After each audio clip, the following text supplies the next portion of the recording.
안녕하세요, 여러분. 5차원 성경 공부를 시작하겠습니다. 오늘은 모든 어린이가 알아야 할 것 두 번째 시간입니다. 오늘은 로마서 3장 23절로 시작하겠습니다.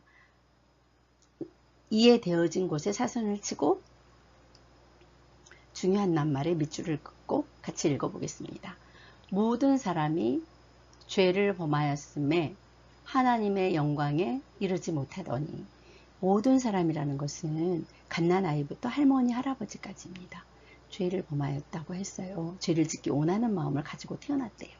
하나님의 영광에 이르지 못했다는 것은 죄로 인해 벌을 받아 영원히 하나님과 멀어져서 고통받는 곳에 살게 되는 것을 말합니다.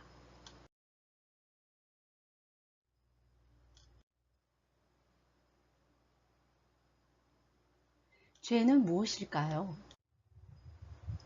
하나님은 세상을 만드실 때 세상 안에 있는 모든 것을 아름답고 선한 것으로 만드셨어요. 첫사람 아담은 아주 행복했어요.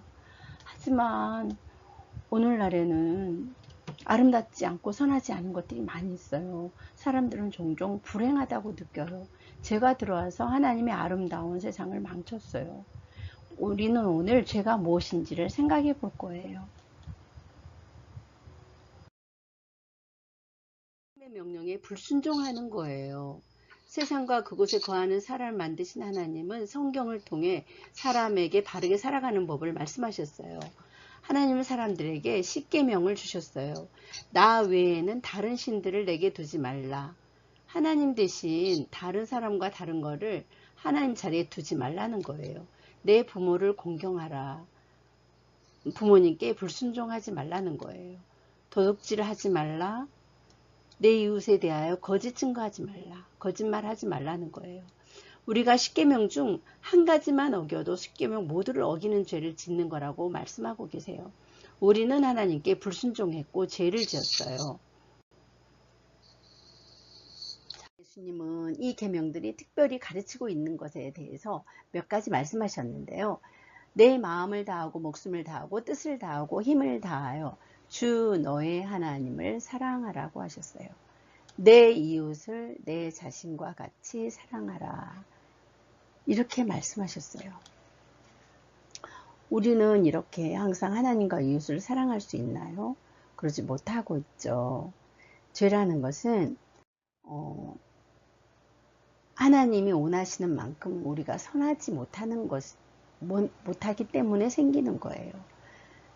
자, 모든 사람이 죄를 범하였으며 하나님의 영광에 이르지 못하더니, 이 말씀을 다시 한번 새겨볼까요? 이쪽에 있는 그림이 우리의 삶이라고 생각하고요. 이쪽에 있는 그림은 하나님의 완전하심이라고 부르도록 할게요. 그런데 이 그림에 보면 커다란 간격이 있어요. 이것은 우리가 착하게 살려고 노력을 해도, 그래서 교회에도 가고 불쌍하고 배고픈 사람을 도와줄 수 있고, 그렇지만 하나님의 완전함에는 이르지 못하다는 뜻이에요. 언젠가 어떤 목사님이 한 아이에게 물었어요. 어떻게 하면 천국에 갈 수 있을지 알 수 있니? 네, 착하게 살아야 해요. 얼마나 착해야 하는데? 네, 엄청 착해야 돼요. 넌 그렇게 착하니? 아니요. 나도 천국에 갈 만큼 그렇게 착하지 못해.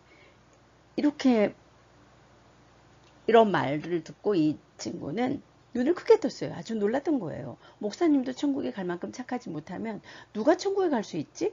목사님은 주 예수님을 통해서만 죄를 용서받고 천국에 갈 수 있다고 설명해 주었어요. 우리 모두는 하나님만큼 완전하지 못해요. 죄 때문에 우리는 하나님과 우리가 분리게 되었어요. 죄를 지을 때마다 우리는 하나님께 불순종하는 것이에요. 우리의 죄는 벌을 받아야 마땅해요.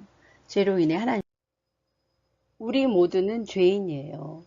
죄 짓는 행동과 말과 생각을 하는 것은 죄를 가지고 있기 때문이에요. 성경은 만물보다 거짓되고 심히 부패한 것은 마음이라 누가 능히 이를 알리오마는 이라고 하셨어요. 우리의 나쁜 마음에서 우리의 행위가 나오는 거예요. 죄가 우리의 마음속에 있고 그것이 행동으로 나타나게 되는 거예요. 우리 모두는 죄를 지어요. 하나님 앞에 우리를 부끄럽게 만드는 이런 죄는 행동을 멈출 수가 없어요. 우리 자신을 우리는 변화시킬 힘이 없어요. 우리는 사람들과 다투고 상처를 주고 주먹으로 때리고 속이고 질투와 미움, 이런 잘못된 행동은 하나님을 거역하는 거예요. 여러분은 가장 큰 죄가 무엇인지 아나요? 그것은 예수 그리스도를 사랑하지 않는 것이에요. 하나님이 우리를 아주 많이 사랑하셔서 우리 죄를 대신해 하나님의 유일하신 아들 예수 그리스도를 보내주셨어요. 예수님은 자신의 생명을 내어주셨고 우리를 대신해서 벌을 받으셨어요. 여러분은 예수님께 여러분의 구주가 되어 달라고 부탁해 본 적이 있나요? 예수님께 나온 한센병 환자에게 어떤 일이 일어났는지 성경에서 말해주고 있어요. 나병은 병에 걸리면 죽게 되는 아주 무서운 병이에요. 예수님은 갈릴리 마을에서 하나님 나라를 전하고 있었어요. 그때 나병 환자 한 사람이 와서 예수님 앞에 무릎을 꿇고 주여 원하신다면 나를 깨끗하게 하실 수 있나이다 하고 외쳤어요. 이 사람은 나병 때문에 그 마을에 들어올 수 없었어요. 하지만 그는 이 끔찍한 병에서 고침받기 원해서 예수님께 나왔어요. 병이 있는 채로 자신에게 나병이 있다는 것을 숨기려 하지 않고 나왔어요. 우리는 예수님께 어떻게 나가야 할까요? 우리 자신이 죄인이며 우리를 죄에서 깨끗하게 해달라고 있는 모습 그대로 가지고 예수님께 나가야 해요. 성경은 나병 환자가 나왔을 때 예수께서 손을 내밀어 그에게 대시며 이르시되 내가 원하노니 깨끗함을 받으라 하신데 나병이 곧 떠나니라 하셨어요. 그 순간 나병 환자는 완전히 나음을 입었어요. 우리는 죄로부터 돌이켜야 해요. 여러분은 예수님께 나와서 주님 저는 죄인이에요. 저를 깨끗하게 해주세요 라고 말할 수 있나요?